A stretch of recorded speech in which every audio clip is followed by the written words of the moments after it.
Hi, this is Swapna, and I welcome you to Your Learn Lab. Here we learn a whole bunch of things in the simplest possible way.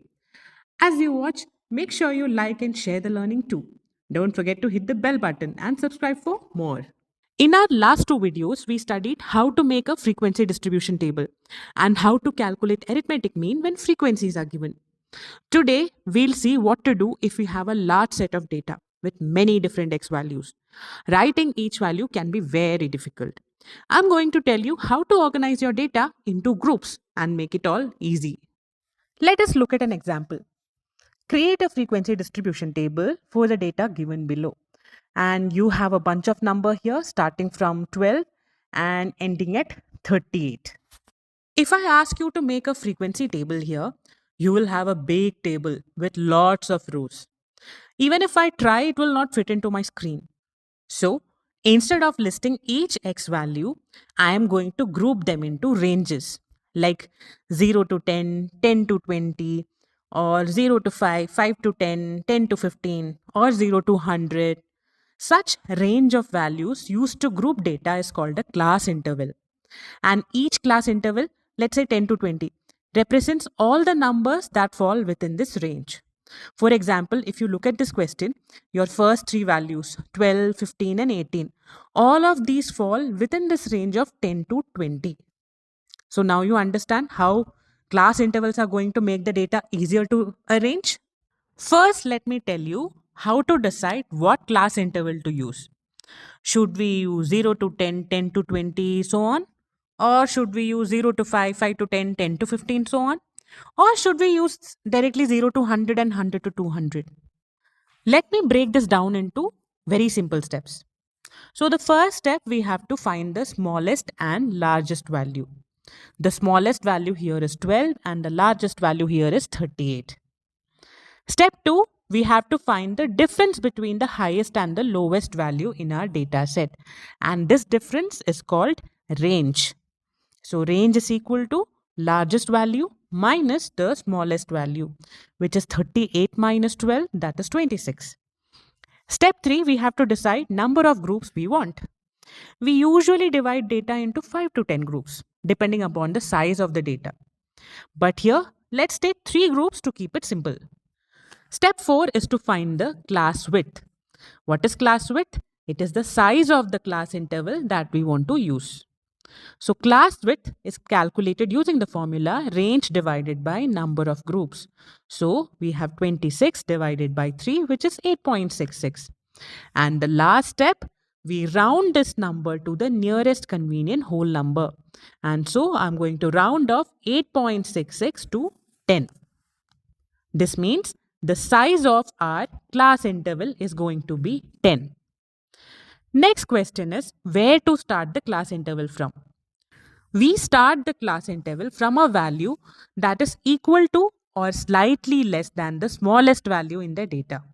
So our smallest value is 12. So we are going to start the class interval from a value that is slightly less than 12, which is 10.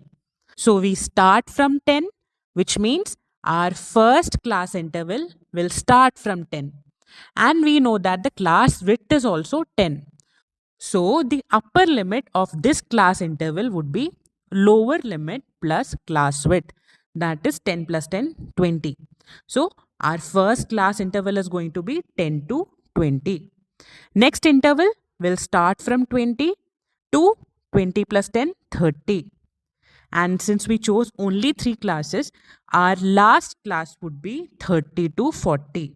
So we are ending this group at 40, which is a number that is slightly higher than our largest value, 38. So now our table looks like this.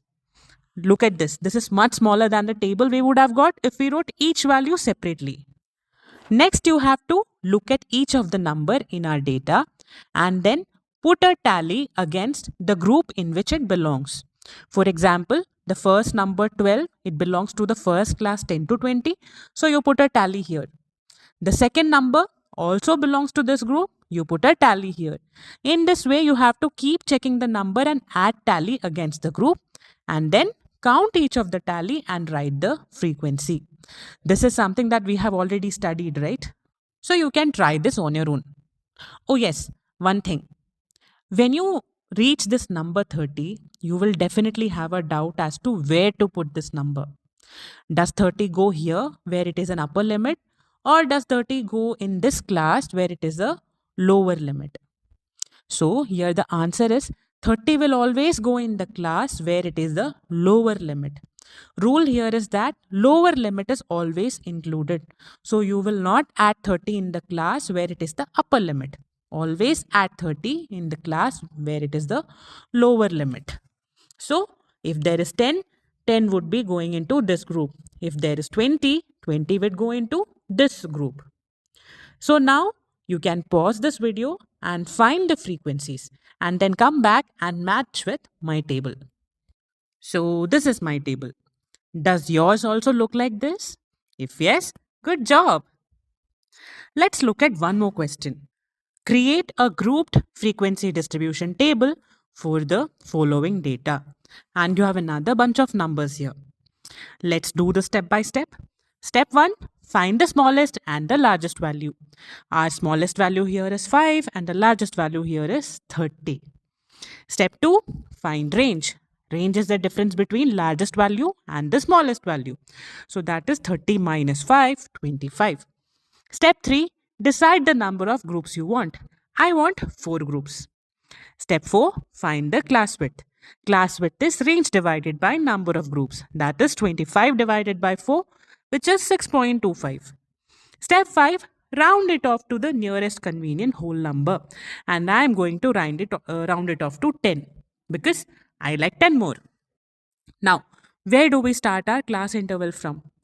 We start it from a value that is equal to or slightly less than our smallest value, that is 5. So I'm taking 0 here. And our class width is 10.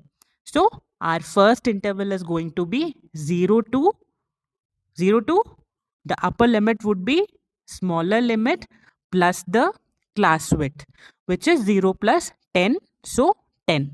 So our first class interval is going to be 0 to 10. And we chose 4 groups, right? So the next would be 10 to 20, then 20 to 30, and then last one 30 to 40. Why 30 to 40?